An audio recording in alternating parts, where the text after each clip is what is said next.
Alors justement, on parle de Netflix qui s'intéresserait aux droits de diffusion de la F1. La F1 va-t-elle être diffusée à l'avenir sur les services de streaming comme Netflix? Le géant américain regarde de très près l'offre de la F1 après les succès sur sa plateforme de Drive to Survive et du documentaire Schumacher. Après avoir commencé à proposer des séries ou des documentaires sur les sports mécaniques, comme la F1, Netflix ne dispose pas actuellement de droits de diffusion, mais envisagerait après le succès rencontré par ses récents programmes proposés. Ouais, alors ok, mais comment ça se passerait du coup? Ils diffuseraient un flux audio anglais seulement? Il y a quelques années, les droits de la Formule 1 ont été vendus à l'époque. Nous ne faisions pas partie des soumissionnaires, mais aujourd'hui, nous l'envisagerions sans aucun doute, a déclaré le PDG du service de streaming, Reed Hastings, dans une conversation avec Spiegel.de. Reed Hastings explique néanmoins pourquoi Netflix n'a pas encore été candidat aux offres des droits de diffusion dans certains sports.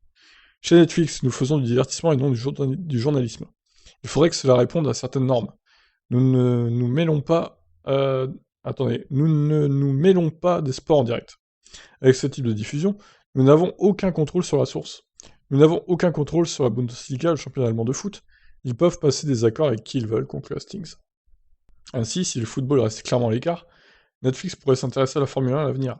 Cela serait dû au succès de Drive to Survive et Schumacher, mais aussi parce que Netflix verrait la F1 différemment des autres compétitions sportives, puisque la F1 n'est pas liée à chaque pays, comme le sont des autres compétitions sportives. En France, le groupe Canal a prolongé ses droits de diffusion jusqu'à fin 2024.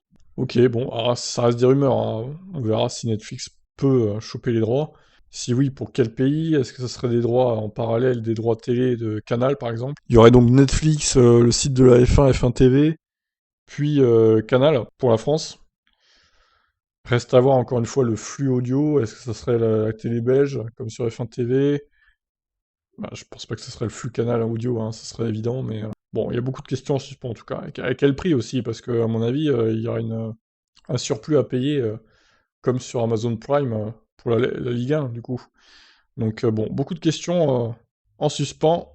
On verra bien dans le futur. Je vous laisse réagir. Ciao.